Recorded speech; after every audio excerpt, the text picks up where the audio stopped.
साथियों, मां आहियां तव्हांजो पंहिंजो सैयद हसनैन शाह बुखारी ज़िले घोटकी जो सोशल वर्कर।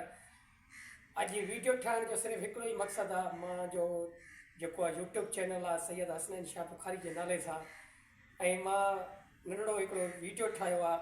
ठाहिण जो मक़सदु इहो आहे, हिकिड़ो वीडियो ठाहियां पियो ऐं इंशाअल्लाह कोशिशि कंदुमि तव्हांखे नवां नवां प्रोग्राम ॾेखारींदुमि यूट्यूब चैनल ते।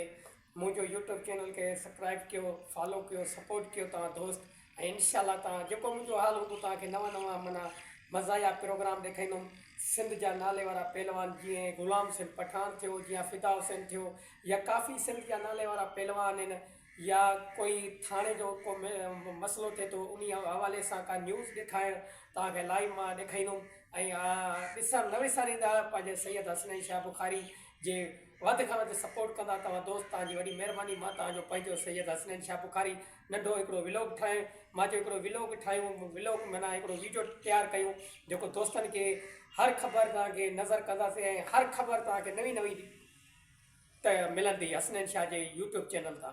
वॾी महिरबानी, लख थोरा तव्हांजा थींदा। जीअं लतीफ़ जी धरती।